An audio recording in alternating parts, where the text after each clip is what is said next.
people just have so many views on what women should be doing with their bodies. I'm very disappointed that I didn't get a good costume for this. I mean, the thing is, the costumes are so good. So Poor Things is really hard to dress for. I don't have any big shoulders, but I do have this, which is a cardigan that I knit in lockdown. So maybe that's a good way to go about it. Well, this is the best I can do. These are the biggest shoulders I'm gonna get, so. Hi, I'm Billy. Welcome to my channel. I'm here every week to talk about films, TV, entertainment industry stuff. So if any of that interests you, please like and subscribe down below, and let's get into it. I am here to talk about Poor Things. Oh my God. Oops, sorry.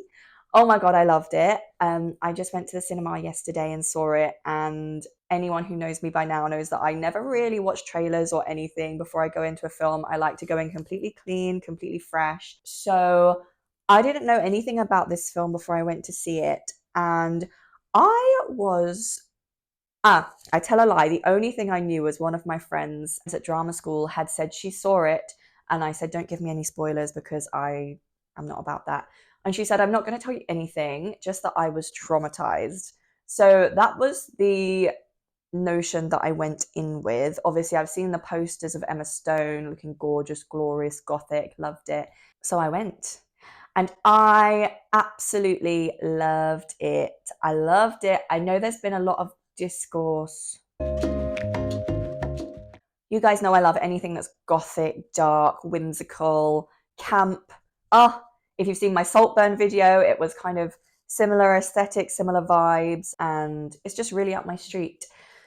So I'm going to start with a little overview of what happens. I've got my notes down here, so sorry if I'm like looking off. I'm not going to give too many spoilers in this video, and it's going to be different to my Saltburn video, which I'll link down below, and it will come up in a card at the end.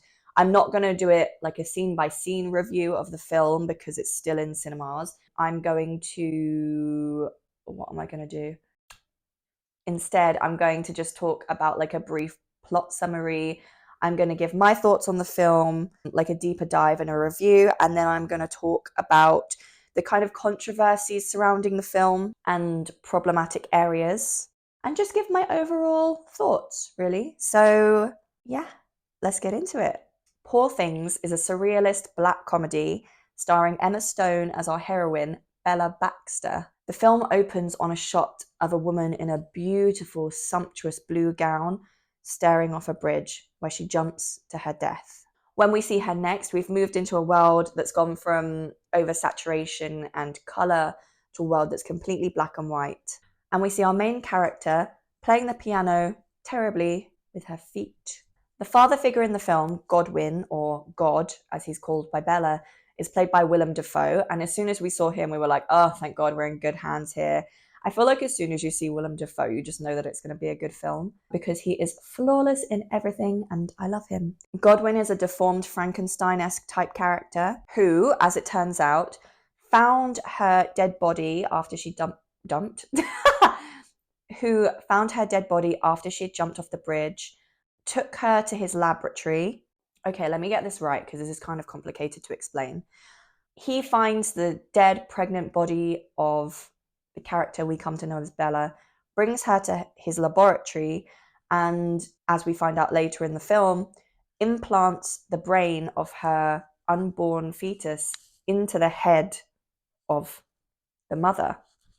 He then reanimates her, and this creation is the character that we come to know as Bella Baxter. Bella begins the film with the brain of a child in a woman's body, and throughout the film, she develops mentally and sexually. She learns, she meets lots of different men. She learns about her sexuality, about desire, about sex. She travels across the globe. She meets people from all different walks of life. She is awakened to what the world is really like. And ultimately, she discovers who she truly is. And I know that's really brief, but that's all I'm going to tell you about the film because I really do feel like you should just go and watch it. But let's get into, sorry, I need to stop clapping. So bad. Let's get into the deeper dive and review. So let's start with the concept. I love the concept of the film. As with most films that are really great, it's actually based on a book. And the book is the 1992 book Poor Things, Episodes from the Early Life of Archibald McCandles by Alistair Gray. Alistair Gray he's dead now. He died actually a couple of years before this film came out, which is really sad. So he never got to see it finalized. But he was a really prominent Scottish author who wrote a landmark book that's called Lanark, which I actually studied in university and would recommend. I think Scotland has such good literature. And yeah, I'd recommend it. I've not actually read the book that this film is based on, but I'm definitely going to do that after recording this video. The story is essentially a feminist retelling of Frankenstein, or a feminized, let's say that, because we'll come back to feminism later. A feminized tale based on Frankenstein by Mary Shelley. It has this gothic, dark tone, which is really well balanced in the film by this campiness that comes from the surrealism and also the humor. It's a really funny considering how dark it actually is. And I think that tone in the film is perfectly balanced. Cinematography was magnificent. Robbie Ryan is a cinematographer. He did a phenomenal job. He actually cites Francis Ford Coppola's Dracula as one of the main sources of inspiration for the film. Let me have a look if I can actually find interesting bits online. Oh, I have seen this. I recognize Winona Ryder's face. Let's watch a clip. My laptop was on mute because I was working on my Saltburn video while I was at uni yesterday, and no one I know knows that I am doing YouTube. So, yeah, just it's between me and you. Oh, Keanu Reeves, I love him. Interesting. Yeah, I think you can really see the influence. I mean, obviously, both are. Sorry, I completely lost my train of thought then, looking at a pigeon outside the window. Both are dark gothic, and I think you can see from those clips that they use quite a lot of long shots in the film. We're quite used to, if someone's having like a really angry or emotional scene, we're quite used to having a close up on their face. But I think the wide shots not only capture the world and the surrealism and the interesting things that they've done with such creative choices they made with the setting of it. So having, purple storm clouds, or having a kind of futuristic Lisbon, or having a futuristic Lisbon where like the famous is it trams that go through Lisbon are actually like up in the air. And in the kind of Victorian-esque or Frankenstein's house or Godwin's house, they have these half dog, half chickens running around, like half goose, half dog. And I thought, oh, half goose, half dog. God, I don't know if that's a thing. I suppose it would be Gog or Deuce. I really am like not making sense today. Anyway, what was I saying? Yeah, the use of like wider shots not only lets in all of that really interesting world creation, but it also, instead of giving you the really intense anguish up close. So, for example, there's a scene where Duncan, played by Mark Ruffalo, is having a complete fit because Bella has taken all his money and given it to the poor. And he has this absolute temper tantrum. And instead of being really close up in it, we see it from far away, which makes it more funny because you're kind of, it's like a bit like when you see children having a tantrum in a shop, you laugh because you're not like right close up in the action. It's funny. So I think the cinematography, they just nailed it.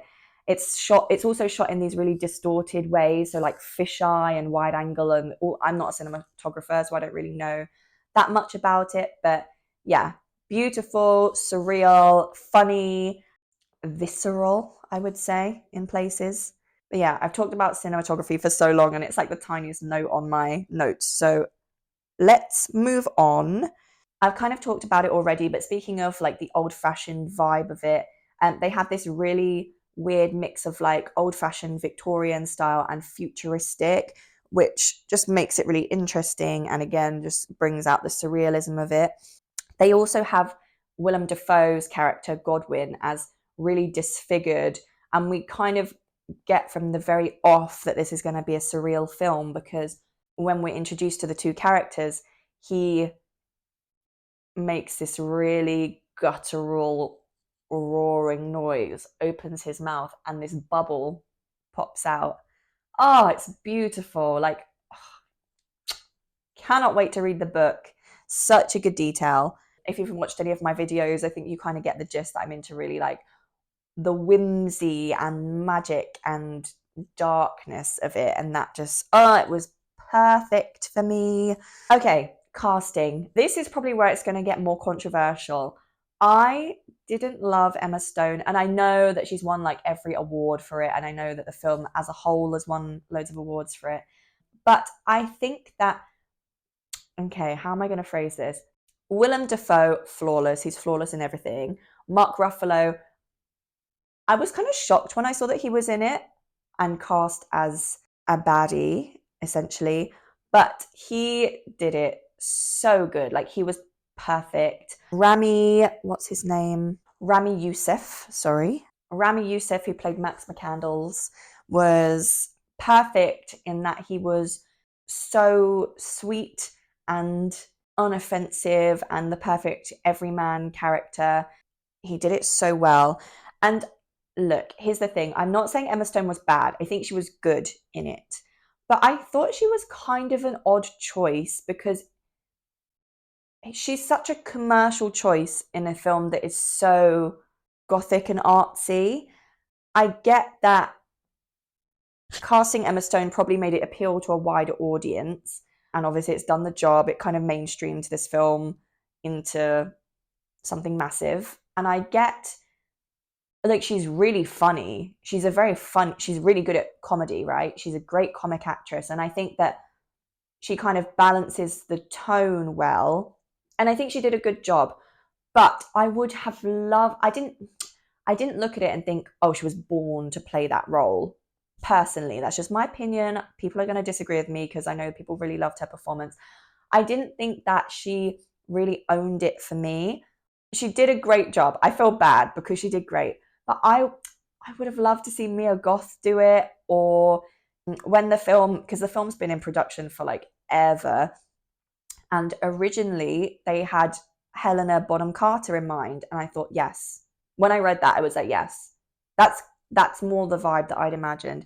But I get that someone like that would have pushed it into more deeper gothic, darker territory. And I think the comedy of Emma Stone, again, really worked well in like balancing the film and broadening it out of that darker realm. But I was slightly less sold on her performance. I'm sorry, that's just my personal opinion. You know what, actually, I'm not going to apologize for my opinion. That's what I think. I mean, obviously she had the look. She's beautiful. She looks young, which is kind of the point of the film. Again, youngness and issues around the childlike aspect of it, I'm going to come to in a second. But yeah, I just had to say that. I thought everyone was flawless, apart from Emma Stone, who I thought was great. And I'm not going to apologize for it. We've talked about all the kind of surrounding things. Let's talk about the actual plot of the film. I kind of already said this, but films based on books are just better in general. I thought it was really interesting. It's a really interesting concept, and I think the film did it really well. Let me read this verbatim from my notes because I wrote it out well and I don't want to misquote myself. What would women be like if they were untouched by the patriarchal forces that aim to control and oppress women, particularly sexually? I thought it was really interesting how they had the three male characters. So Godwin, the father type figure, Max McCandles, the gentle, sweet, innocent suitor, and Duncan Weddergaster, something along those lines. Can't remember. Anyway, Duncan, the more villainous, corrupting, possessing influence. Those were the three types of men who surrounded Bella Baxter. And I thought it was really interesting because the three central male characters were very different, but each one tried to control her in a slightly different way. So Godwin, the father figure, at the start of the film, he doesn't want to let her out of the house. He doesn't want to let her do very much, to be honest, to keep her safe. He wants to protect her.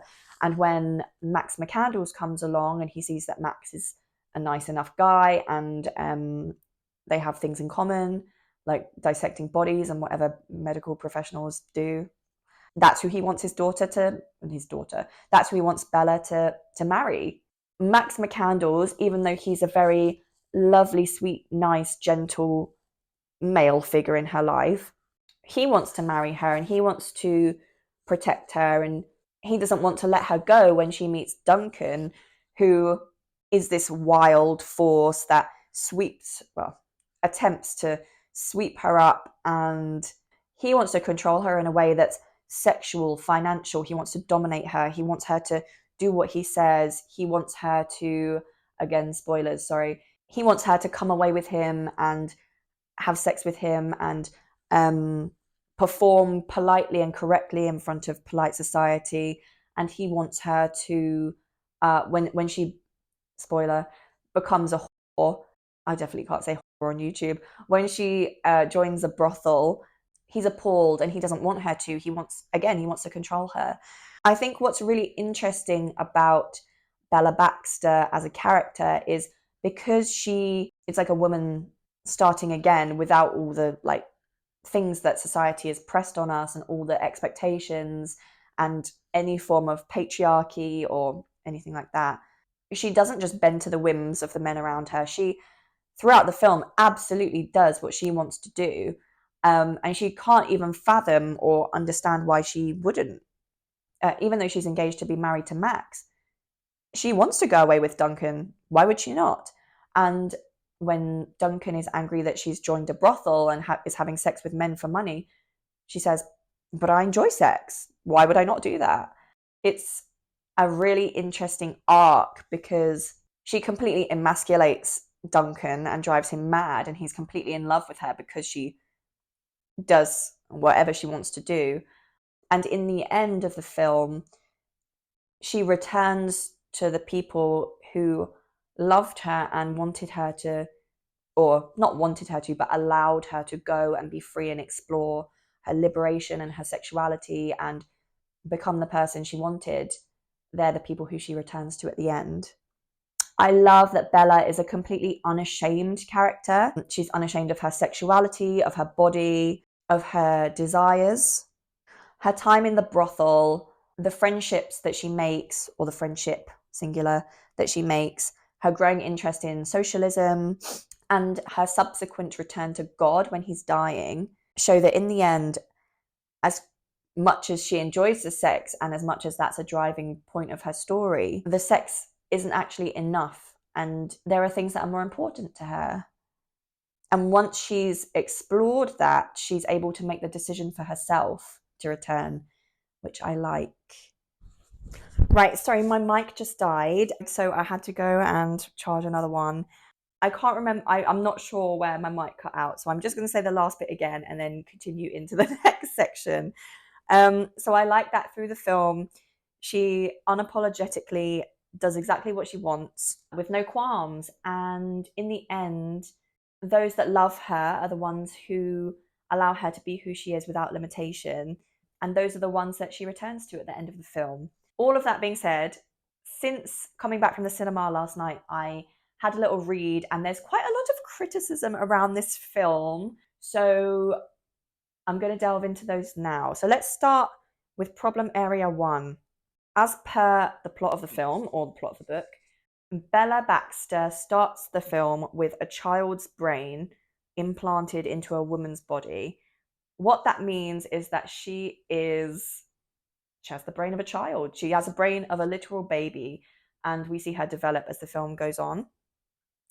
This is tricky because there have been criticisms of the film being, let's say, having pedophilic tones, that it's abuse of someone with an infant brain.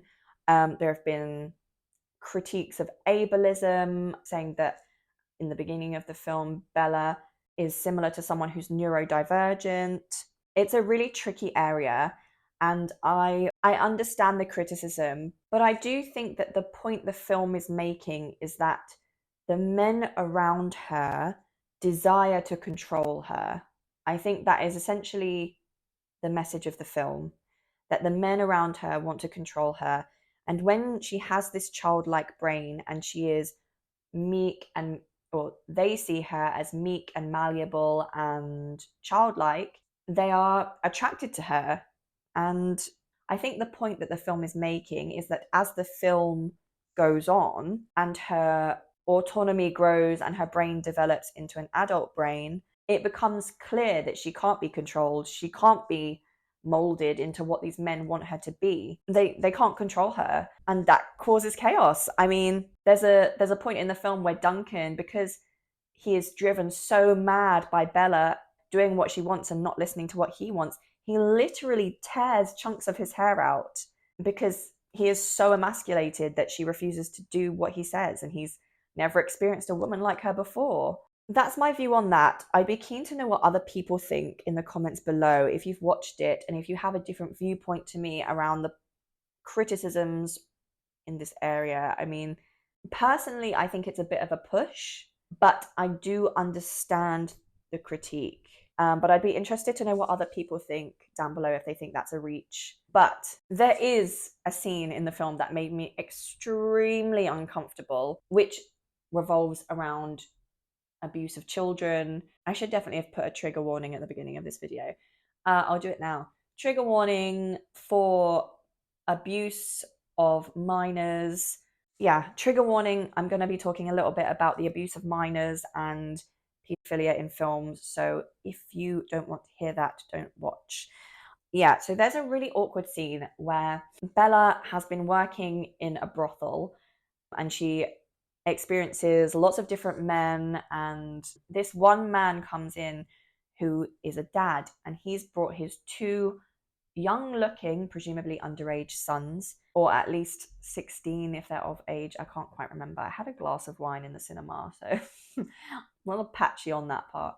But this is a side note as well. Sorry, I'm on so many tangents today, but when I went to see the film about, who was it about? Aretha Franklin. I went on my own because I used to live really next door to a cinema, and I basically camped out in there all day long every day. And this woman pulled up a few pews next to me, and she had this huge gym bag and all her gym stuff on, right? So I just thought, oh, she's come from the gym cinema. I didn't really think much about it. And as the adverts were kind of coming to a close, she took off her trainers, she put her feet up, she opened her gym bag, pulled out a bottle of wine and a wine glass, poured herself a glass of wine, and just kicked back. And I was like, you know what? What a vibe.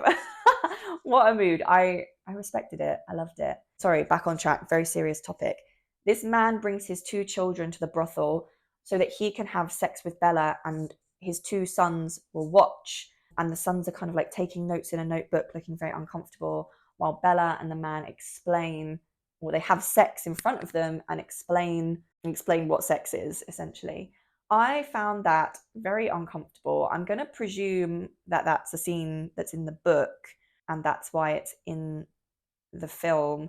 Very uncomfortable scene. I thought that's yeah, problematic for sure.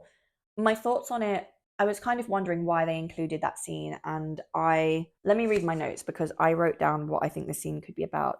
I said, was it about how men raise their sons to be sexual from a young age and kind of against, well, not against their will, but they didn't seem particularly eager. Sons are kind of forced to be aware of sex and sexuality from a younger age, whereas women in this film, like Bella, young women, are expected to be raised without the slightest hint of any sex or sexuality and with this idea of purity. But potentially it was a comment on the way that men raise sons, or the society raises sons compared to how society raises daughters, and the different expectations around sexuality in that case. It could also have been to show that Bella just has no sexual inhibitions at all. I think it's probably the former option, but either way, it was uncomfortable. I feel like that scene could have been cut and nothing would really have been lost from the film. Yeah, that was my only take on that. That made me very uncomfortable, which I've said about 5,000 times, but it really did. Okay, so that's problematic area number one. Let me know what you think about that down below. If you have any thoughts, I'd be so interested to see what people say about that. The second one is feminism. there has been a lot of feminist critique and discourse around this film. I think largely because it's so hyper focused on female sexual liberation, sexual identity, sexuality, sex, say sex again, sex, because that is the focus of the film. And the book was written by a man, the director's a man, and the screenwriter was a man. And people say, yeah, Emma Stone was a producer, but essentially the three main creators of this project were men. There's been a lot of critique about that, and valid, I think, valid critique. Some valid. Okay, we'll get into it. There's been a lot of critique around that and the fact that there's so much sex and nudity in the film. I think it's a really interesting conversation to be had, because I don't think, even though this film is about female exploration of sexual identity, I don't think this film is meant to be feminist in the way that Barbie was feminist, as an example. So Barbie is kind of like allegorically, is that the right word? Allegory. So Barbie is a really good example of a film that is kind of allegorically and didactically, I hope I'm using those words right, didactically feminist. What I mean by that is that Barbie is a film that is very clearly about the impossible pressures on women, from ideals of beauty to misogyny and patriarchy, and talks a lot about women's identity and their place or their treatment in society. And I think Barbie offers a very pink, very clear cut, very kind of sanitized version of feminism that's very easy to digest. And it's great. I love Barbie. That was like one of my favorite, if not my favorite film of last year. I think it's fabulous. But Poor Things is a lot more complex of a story. And not only because it's obviously a lot darker than Barbie, but it's rooted in female sexuality, which is just a much more controversial and divisive area of feminism. People just have so many views on what women should be doing with their bodies, and there's been a lot of talk about the male gaze in this film, and the fact that she's naked, having sex or masturbating for most of it, the fact that she enjoys working in a brothel. And I do get that critique, and I do kind of see that viewpoint, but I think that it is valid. I mean, I'm a woman, and I felt like the film was really funny and poignant and an interesting exploration of female sexuality. I mean, Emma Stone, it's impossible to ignore that she was the lead actress in it and that she was a producer on it. So it's not just that it was made in this male vacuum where no women exist. I don't think the fact that she enjoys or enjoyed working in a brothel in the beginning, at least, I don't think that's the point. I think the point is that she enjoyed exploring her sexual identity. I wrote in my notes, is it Barbie made by men? And I saw some people saying when I was researching for this, is Poor Things just Barbie for people who think that Barbie is stupid or lowbrow? I mean, they are kind of the same message. It's about how liberated women would be if they didn't have the societal pressures on them that they currently have. Barbie, obviously, because she lives in Barbie world, and then comes to real life. And Bella Baxter, because she dies and is reborn as a child in a woman's body. There were some fair critiques in this area about, like, okay, well, if it was made by a woman, she would have had her first period, and we would have got more of that kind of side of things, which I think is interesting. I probably would have liked to see that. My personal take is that I think there's a place in feminist discourse for both films, but I think it's reductive to view all films that feature a female protagonist as either feminist or not feminist, and kind of value them in that way. I mean, I love seeing stories about women from all different walks of life. I like to see stories exploring different aspects of what it is to be a woman, what it is to exist as a woman. I'm just going to read what I wrote here because I think I put it exactly how I mean to say it, which is, I like to see stories featuring women and exploring womanhood, but I think if we boil every film that contains a female protagonist down into whether it's feminist or not feminist, we'll lose the plethora of opportunities to tell interesting stories about women. I think that sums it up nicely. And I'm not going to say any more about it. Again, I'd be really interested to hear your takes down below if you think that it's a masterpiece, a nightmare, feminist, not feminist, if that's completely irrelevant from the story. I'm not here as a, professional film critic. I'm just here to talk about films that I liked. So, yeah, that sums it up really. Personally, I found the film really fun. It was campy, gothic.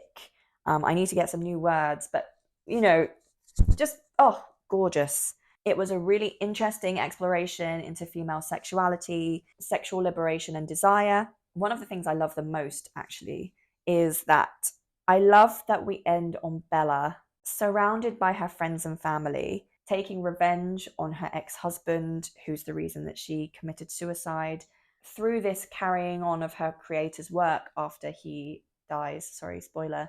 Taking the baton and carrying on her father, creator Godwin's work, she essentially takes on the role of God. And I love that ending. I thought that was so perfect. And in my opinion, that means she takes the ultimate power at the very end. And I loved it.